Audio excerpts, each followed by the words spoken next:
Sleuth would be set upon the Great Lake, Lake Superior, a body of water so monstrously huge and endless it exudes a foreboding, silent presence if you chance upon it at night if you happen to be a landlubber. Somehow, magically, all the major cities in Minnesota, Mare Clarum, had to be crafted by glaciers. But first, all people and all life had to be ended by a giant polar reach from the top of the world.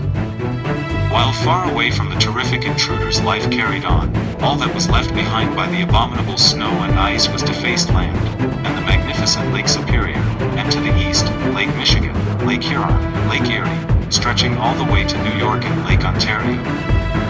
These great new waters were not lakes so much as a collection of new oceans joining the North Atlantic with this new gigantic waterway. And ending way down in Minnesota, Mare Clarum. New plains had been leveled by a fantastically huge crater never seen in North America before, a plain which created vast new lands for new forests and new farms. But not before more richness was dropped by the abominable ice. For Minnesota, Mare Clarum, the snowy visitors left lakes and rivers. Minnesotum Occidental, Memoria Terrarum. But long before the Novis Orbis dreamland had the name Minnesota, before the American Indians placed their ancient stories at the confluence of waters, this land too itself was being carved by ice. Not by men. Not by nations. But by the slow, grinding weight of a glacier that covered everything from Hudson Bay to Iowa. When the Laurentide ice sheet finally began to retreat, it left behind three great river worlds, three corridors that would shape the future.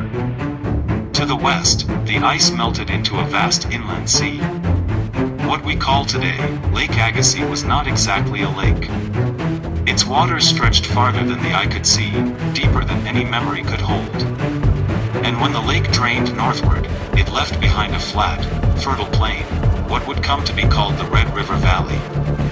It became a place where the soil was black and rich, and where New World settlers would someday plant wheat and flax, where towns like Moorhead, Crookston, Ada, and Thief River Falls would rise from the lake bed like new islands.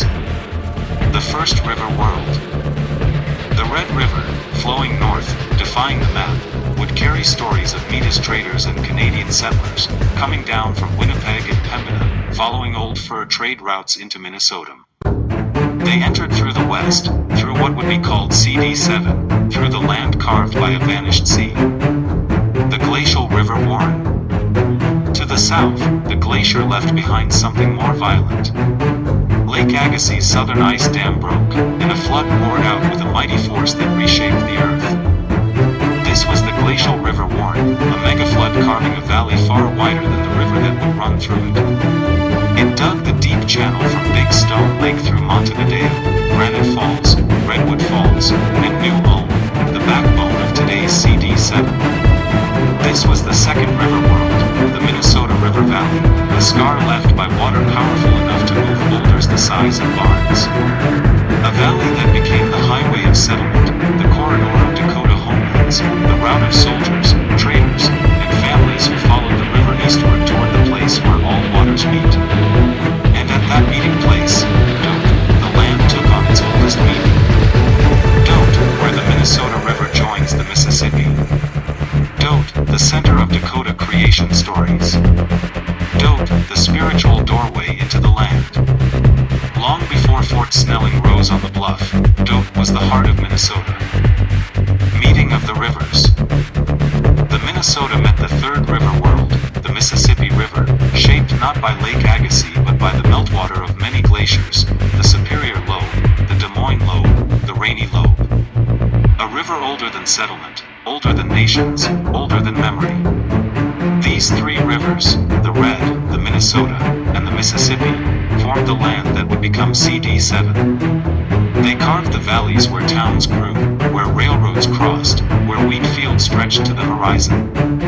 They shaped the people who came later, Dakota, Metis, Norwegian, Swedes, German, Icelandic, and American, each following the river corridors into the heart of the state.